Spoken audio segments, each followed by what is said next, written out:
Hey folks, welcome to another Q&A video. Welcome to a new venue for the Q&As.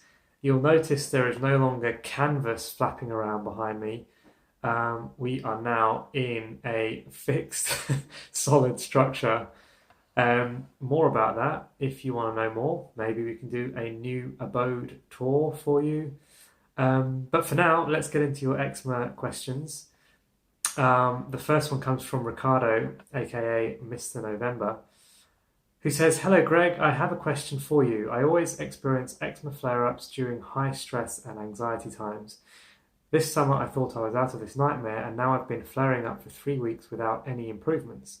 I already meditate, exercise and do some yoga. What else can I do? Thanks a lot." Thank you, Ricardo, for your question, and it's good that you spotted that trend between stress and anxiety. It's really common with a lot of eczema sufferers, myself included, and it's great also that you're doing some yoga and meditation. However, what I would say is when stress and anxiety are causing you to flare up, there's an underlying cause, there's a deeper level to go to. If you find out what's causing you to flare and you contain that or you manage that, that's not fix the problem from underneath, if that makes sense. Underneath, you've got an underlying condition. Your body is creating new skin cells all the time. You want to know what your body's creating those skin cells from. You want to know about the ingredients, and so food comes into a lot of that. So there's a lot you can do with food, a huge amount. There's a huge amount you can do with your relationships. There's a huge amount you can do with sweating and having a really powerful lymphatic session, either through massage or sweating like crazy and getting the lymph pumping that way, making your digestion epic, making your lymphatic movement epic. Those are some things that you can do. Plenty of videos on this channel. Please search around, or if you want to get in touch and have a consultation, talk about your case in particular, then please do so. The next question here comes from Wonder Woman, who says, "Your skin looks good. What did you do?" Such an open-ended question. I did so much, and I've documented it all here. Please, if you're interested, start from the beginning. Just scroll all the way back up on this YouTube channel and watch the really early videos, because I used to talk in a lot more detail about exactly what I was doing back then.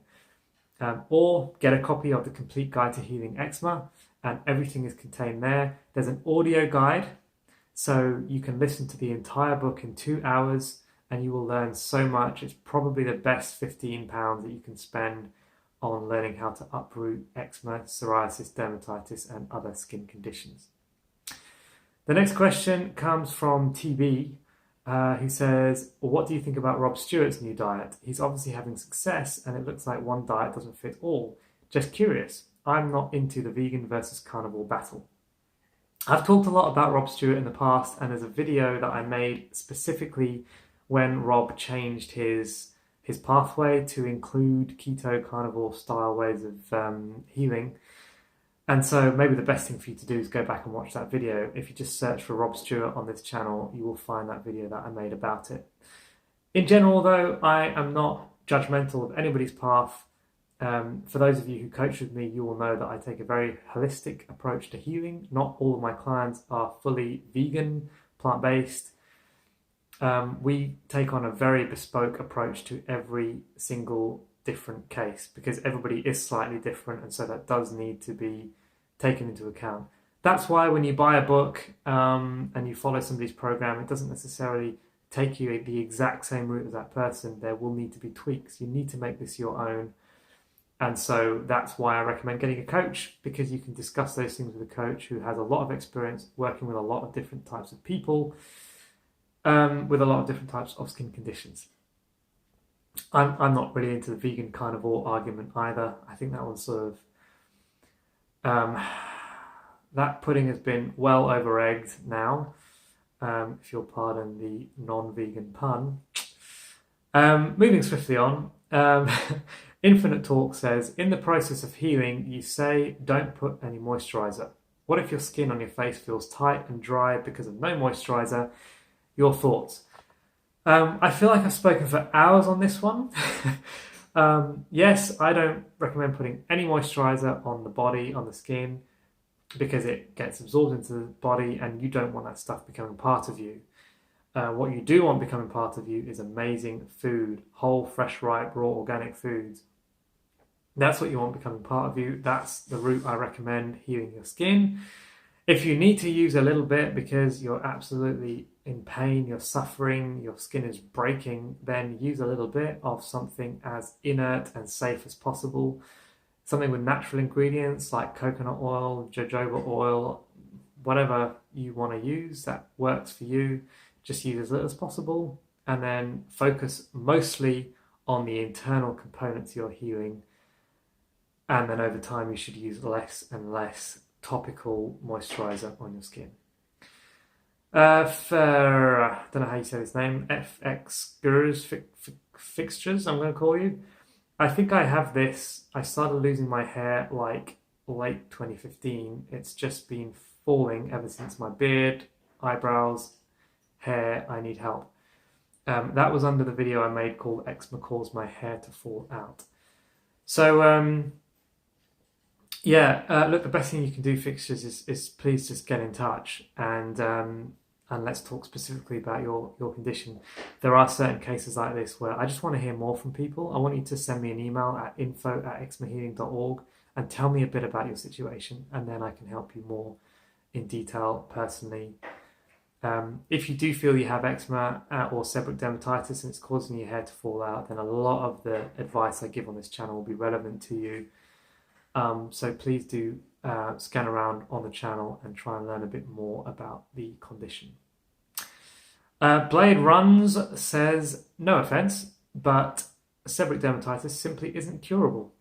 I handle it with Ambrotos internally and Salcura spray externally, but it would come back in a week if I stopped using them.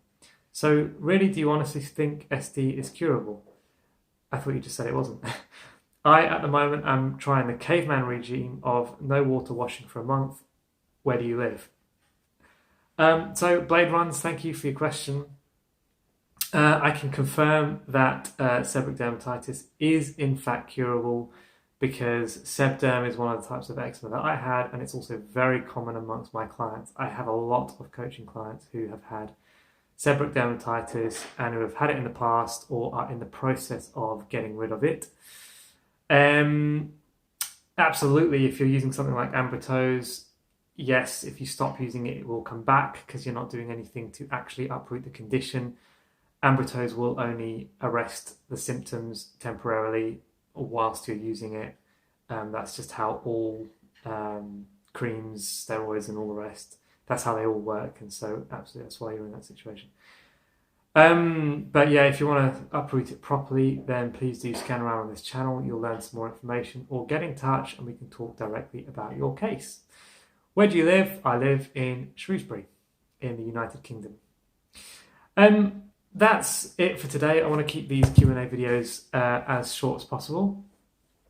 Please do get in touch. Send me a direct message on Facebook or Instagram, or just comment under this video, and then I will get to your question next Wednesday in the Q&A session. Sorry that this week's videos have been late. They've been 1 day late on both counts because I've been super busy with the move into this place.